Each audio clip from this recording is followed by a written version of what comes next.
living fully alive in every way. You're listening to Relationship Prescriptions with Dr. Carol. How do you handle life when everything is uncertain? When questions come up and everything is upside down? I'm Dr. Carol, and you're listening to Relationship Prescriptions. If we ever thought life was certain, perhaps the year 2020 showed us all that it's not nearly as certain as any of us would like to think. We as human beings love certainty. And when things change, when it is uncertain, we struggle that way. My guest today, Marti Pieper, has experienced what that uncertainty is like in a really, really big way.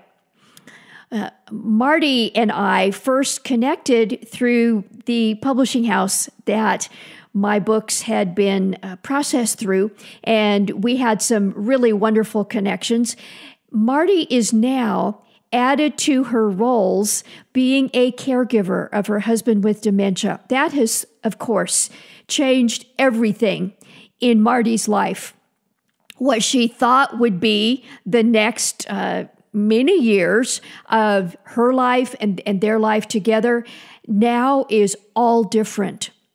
And how Marti has been navigating that, I know will be helpful for you. Now, this may certainly apply if you have a family member who you may be concerned about dementia. Marti is very open about what the journey her husband has been going through is like and what that is like for her as a caregiver. But this also applies regardless of what area of your life is particularly uncertain. How do you think about, how do you handle those things that happen and not knowing what's going to come in the future? And at the same time, still go on with life. So I would I'm really excited to be able to bring this conversation to you. So without waiting any longer, Marti Pieper. Well, Marti Pieper, I know it is a challenge for you to find time to do something like this. I want to start by saying a great big thank you for the gift of you in our conversation today. Oh, thank you so much. And Dr. Carol, I know we're editing this. My last name is actually pronounced Pieper, and I didn't think about telling you that. So Pieper, I don't know. We will start again. Let's just start again. Thank you, ma'am. I know it's a weird name. No problem.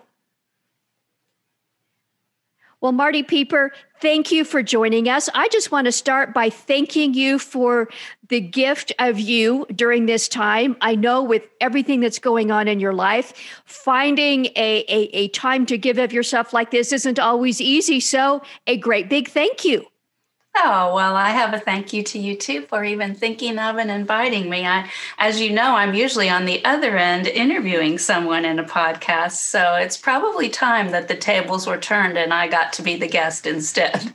Well, I want to thank you for having me on your podcast a bit ago and really feel privileged. You give so much in so many ways. You and I first met as part of the publishing world. Yes, from different directions there. And you are still involved there. You're an author, an editor, a writer, a speaker, a prayer keeper, and now you're a caregiver too. So maybe just to begin, just let our listeners know a little bit about your recent journey and what brings you to the stage in life where you are now. Okay, I will do my best to give the Tanksley Digest version here. I am a writer and editor. Anything involving words has been a joy to me pretty much my whole life. So I feel very blessed. I tell people I get paid to read and write. And so those are some of my favorite things. I was a pastor's wife and a homeschool mom for many years. I'm still a pastor's wife, although my husband is retired from ministry now. But I had gotten an MDiv from the same seminary my husband did, Master of Divinity, which is like a pastor's degree years ago, because the Lord clearly told me he would use my writing at some point. And so for a long time, I was just using that kind of as a supplemental thing. And then as my children got a little bit older, we have 5 children. As they got a little bit older, I was able to do more and more. And the Lord led me into ghostwriting and writing with others, helping maybe some people who had a big ministry and needed a book, but didn't have the time or maybe the expertise to write it. And so I got to be that person who put their words into print. So I did some of that, wrote for some magazines. Now I work a lot with digital publishing because the world has shifted a lot, but I still work on books. And I just have a very eclectic career. But a few years ago, probably 5, 6, somewhere around 6 or 7 years ago, I started seeing changes in my husband that concerned me. Mm-hmm. And that over time, that became a journey that I'm now describing on. I had a website already with my name, martipieper.com, had a website with a blog that I'd really laid the blog aside because of what was going on with my husband. But recently, God has moved me to chronicle some of that in blogs I call Snapshots of Dementia. And so that's at my website, martipieper.com. But it tells our story, which is a story of me going from wondering, what has happened to my husband? Does he have problems? Is he developing? Of course, nowadays, I think our first thought is Alzheimer's, and that didn't end up being the type of dementia he had. But for about 2.5 to 3 years, about 3 years, I had doctors telling me there was nothing wrong with him. As more and more things went wrong in our life. And so I even took a job outside the home, which is probably the first place where you were familiar with me with the media group I was working for at the time, because I was concerned about, is he going to be able to provide for us? And now, on the other side of a diagnosis of frontotemporal dementia, or sometimes called frontotemporal degeneration, I've come home. The Lord has led me to come back home to care for him. And we also moved to be closer to family. And I'm back freelancing and still working in my field, but working from home. So my life, our lives right now look quite a bit different than they did just a couple of years ago when he was still working full time. And so anyway, a lot has changed. Yes. When you started to see this process beginning to unfold, so many questions, and you said for the first couple of years, you weren't getting any answers, and there were just more and more questions coming. Talk about what that process was like in your heart to see things happening, not having the professionals give you the answers that were helpful, and so much uncertainty. That's a word that you used as you and I were starting to communicate about this episode, just a lot of that. How was that like in your own heart in starting to process that?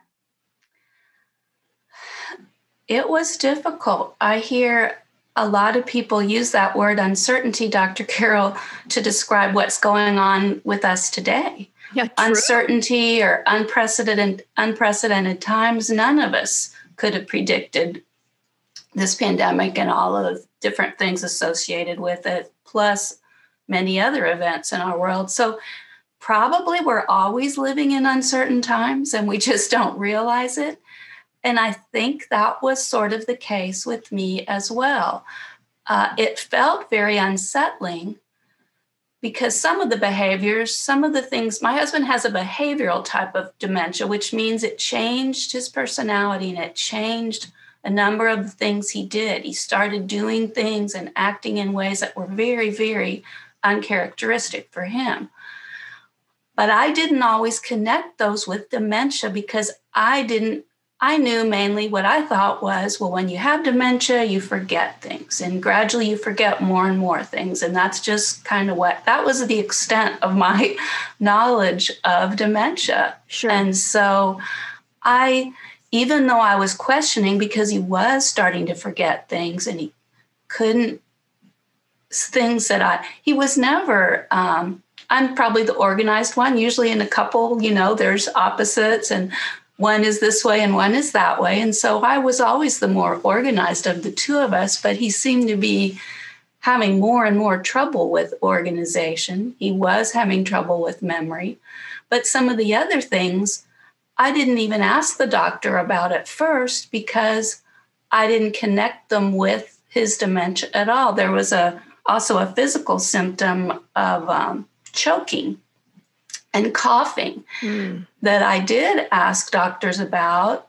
And no one until my current primary care physician, which is like 4 years after I first started checking into this, no one realized that that was connected to a swallowing problem, which he's apparently had for quite a long time. And no one identified it. So yeah, I had uncertainty in several areas, but sometimes I didn't really know enough to know how uncertain I was, if that makes sense.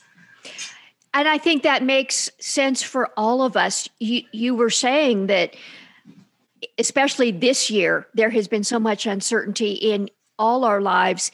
And perhaps that is a way that God would even have us look at this past year of 2020 and all the things that went on. Our lives are never certain. We just think they are. Amen.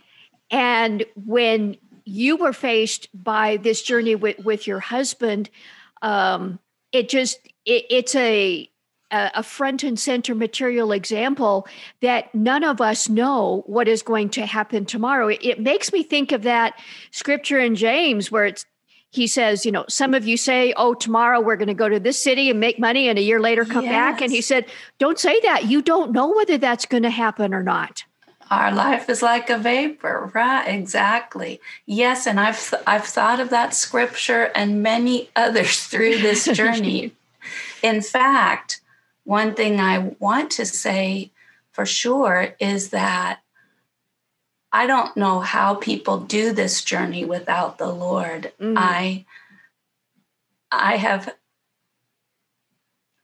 not grateful that my husband has dementia, but I am grateful for the way God has been so present with me, even in that uncertainty. And I think that also is something that I would hope other people can draw on, that whenever I've asked God to be there for me, he has been right there.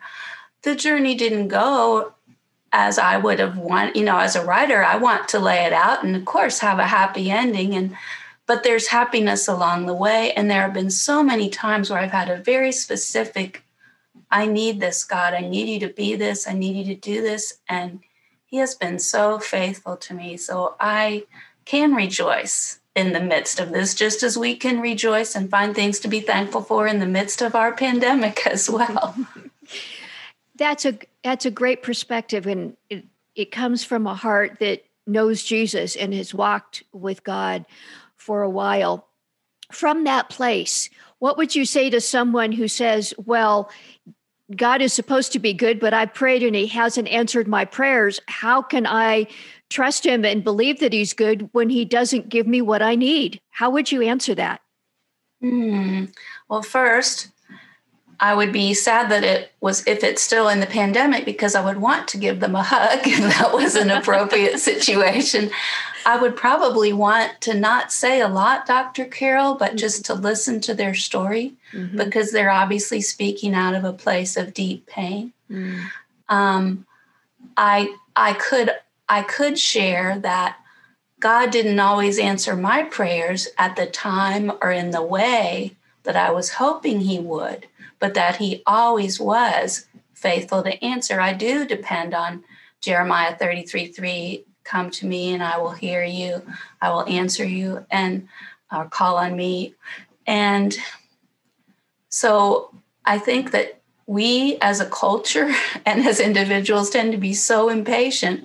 We expect God to work on our timeline. And there's a story, I'm sure you know it, in Daniel 10, where he says he was answering Daniel's prayer before it was even prayed, but it didn't look like that to Daniel. And so those are the kinds of things I think of myself when I get frustrated that my timeline isn't like God's. But always in the end, I realized that he was the one who knew the whole picture, whereas I knew just the little tiny bit that I could see. Right. As you have been walking this journey with your husband's dementia, looking forward, it's uncertain how long your husband's dementia will, take to progress, and, Yes. and what the future looks like. Even more uncertainty going forward. What are some things that you have found helpful? First of all, in just dealing with that diagnosis and going forward, what have you learned along the way that has made this more possible that maybe you wish you had known before? Okay. Well, one of the first things I learned is that God wanted to use this to grow me as a person and to strengthen my character. And I saw deficits in myself that, of course, because they're my deficits, I hadn't realized were there. And one of those was, I remember when my parents were in a journey. My mother was actually a caregiver for my dad for many years. He was a type 2 diabetic, but then he also developed oral cancer that ended up metastasizing. And so she was caring for him in the few years prior to his death. And during that time, my parents lived several states away, my mother's still living. They would call and tell me about a doctor visit, and I would have a list of questions that I thought they should have asked or what they should have done. And it was so easy for me looking on from the outside to say, well, they need to be more proactive and they need to find out this. But when it came to my own situation, I found myself, the first time I took Tom I went with him to the neurologist. We finally got his primary care doctor to agree that he could go to a neurologist, and we had an MRI done that showed no problems. I didn't know that at the time, but it really showed that everything was okay. When that doctor said, well, he has a little memory loss, but a lot of people have this at his age, it's probably not going to get any worse. That was what I wanted to hear. That was good news. And I took that, and he said, just come back in a year and we'll see how things are going. Now, I don't think I would have settled. I hope that I would press him more. And when things happened during that next year that were so out of character and so not appropriate for my husband, I think I would have either gone back to that doctor or gone to a new one, which I ended up doing later. We ended up seeing a total of 4 neurologists before we had what we needed to have in terms of a diagnosis. But that was only because, Dr. Carol, that I changed and I recognized you aren't helping him by just accepting whatever the doctor says. So as the journey got forward, I got more and more, not just involved, but proactive in asking for questions. The one doctor, the third neurologist, and by this time he had lost 3 jobs in a row. Our life had really, really turned upside down. But that third doctor diagnosed him with depression and was insisting that it was all depression related, and said that she needed to watch him closely. Well, he had developed an increasing tremor. He was shuffling his feet. I didn't know what was going on, but I knew there were physical as well as psychological and other things going on with him that were way different. And I didn't think, even as a non-medical professional, that we could attribute all of this to depression. So when she said, I need to watch him closely, my thought was, nope, you won't get the chance, because I'm going to take him to someone else who will help us really understand what's going on. So one way that answering your question, one way that I've dealt with this is just by changing myself, recognizing my own deficits and becoming a real advocate for him. Now, I don't have an adversarial relationship with our medical professionals at all, but I do my best to communicate. He can still talk and carry on a conversation and maybe even fool you into thinking he doesn't have dementia at all, but he would not be able to articulate the specifics of how he's changed or maybe even what's bothering him. So I do my best to be that person for him. I know him better than anyone else, and I should have had that thought all along. You are just looking at the stats and maybe the test results from a brief test. I have the whole picture. So that's one way that I've coped.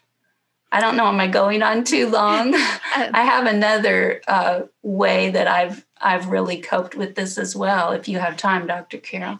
Sure, but I do just want to comment on that. Sure. Being proactive and stepping up in a way of taking action, I see that as a principle God would have us embrace in so many areas of life, whatever it is. I remember having to learn that when I was taking care of my husband, who had COPD for the years before he passed away.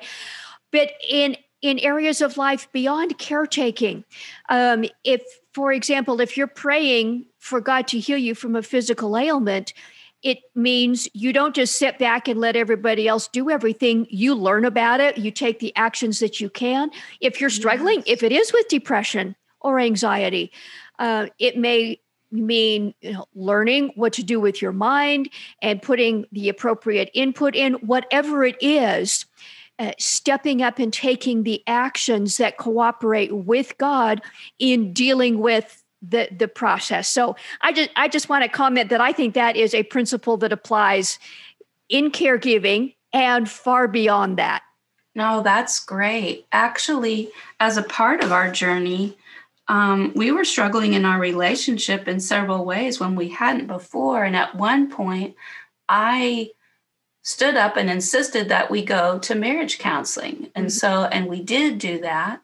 And I say stood up because my husband was always the leader in our family. And I was typically I was a strong leader in my own right, but in our marriage, was more the supportive servant type. And so it was different for me to take charge of anything, which is another way the Lord has grown me, because now I have to be in charge of everything.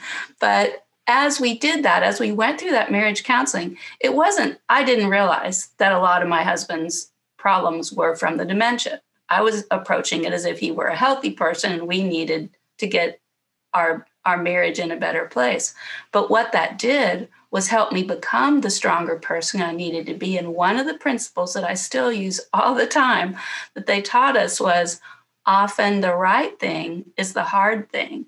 And every time I have to make a decision or step up and be an advocate or make a phone call, whatever it might be, I remember that sometimes telling him no. The other day, he was pushing back at me about a decision I had made. And why do I have to do this? And I said, because you have dementia and I have to do my best to keep you safe, which doesn't sound like a big deal. But when it's your husband for 37 years and he's always been the leader, it still feels like a hard thing to me. Yes, absolutely. Well, Marti, you said there was something else that you have learned through this process. Yes, this is more a habit that I had in place before that I think has really helped me in so many ways. And I've had to adapt it, but I've kept it up through this journey. And that is every morning since I think for about more than 20 years now, I have walked usually about a 40-minute walk. And lately it's increased to about an hour and 15 minutes or an hour and a half even, depending. But I walk and pray every morning. I use that as my main prayer time with the Lord. Worship, I used to use it I would listen to praise and worship for part of the time. I don't do that as much right now because I usually have my husband with me on these walks. But I think that just having, and not everyone has to walk, but having the combination of the physical exercise and the spiritual journey that went along with it, I really think that built an intimacy with God. And I've told people it helped me stay sane. When everything around me was blowing up, I always knew I had that time. Again, like I said, I've had to adapt it because I try not to leave Tom alone. Right now, in the winter, he doesn't want to walk with me in the morning, and I just walk on our street. And then which is a pretty long street, but every time I come back, I check in on him. And when it's nicer weather, we walk together because he's never shown an interest in that before, but he is more interested in it now, so we can do it together. But anyway, it might not be what everyone needs to do, but I believe in physical exercise and spiritual exercise as well. And that has really changed my life before, during, and through this journey. I love that. It is something that I have seen in my own journey that I did not expect. I have found myself in the last few years walking and praying more. When I do have my prayer time, I will find myself walking. And in my case, I'm not doing it for the purpose of physical exercise. There certainly is very real benefit to your mood and your body and your soul of physical exercise. But I think there's something about moving and talking to God. That combination together, I believe, can help us connect with Him in a unique way that perhaps, sitting quietly doesn't. It's not that sitting quietly isn't an appropriate way to pray. It absolutely is. But just to embrace the reality of your body moving and your soul moving at the same time. I think you're right. And of course, God created us with all those elements. So it makes sense that we would use them all in a way that would be pleasing to Him. Yes. Marti, this has been so encouraging. There's one more area that I just like to hear you talk about. You have been and are a writer and an editor, a ghostwriter. You produce that. You work with other people. And now that you're a caretaker and have had to make adjustments in just how your day-to-day life goes, what does it look like to still find the places in your soul to be productive, even while the roles in your marriage have changed and you had to take on the caretaking aspect? How are you still productive? Well, today, I'll answer for today. And this week, as we started out talking about, there's a lot of uncertainty with this. Right now, while my husband is still mid-stage with his dementia, I am able to work from home. And I think because I've done it for a while, both in my home office and for a brief period outside of my home office, I'm used to, I'm the opposite of the ADHD person. I can hyper-focus on things. And so I'm used to having to really focus. When we changed houses, because of having 5 kids, we had a large home in Florida. And when we moved here to South Carolina, the Lord allowed me to get, and I'm saying me because I had to make all the decisions. I got a smaller home, but I deliberately got one with an open design. So the room that I use for my office looks right out on the family room where he spends most of his time. He, as his brain doesn't function as well, he's satisfied with simpler things. And so right now, he's happy to spend hours playing, and this is common with dementia patients. He spends hours playing a very simple game on his phone or on his iPad. He does watch some TV. He doesn't interpret it as well as he used to, but it's still TV or movies still keep him interested. So in a way, part of the way I am able to be productive is because he doesn't require a lot. I mostly just I check in with them all the time. I get up, I go. One of the things I just read recently that dementia patients miss is physical touch. Mm-hmm. And I'm thankful that we already had that relationship, that loving relationship where hugging or touching was just a natural part of it. And so when I read that, I thought, well, the Lord led me to do that without that. But I almost always, if I get up to, like my Fitbit reminds me to get up and move every hour, I will go over and give him a hug or kiss him on the head and just check on him. But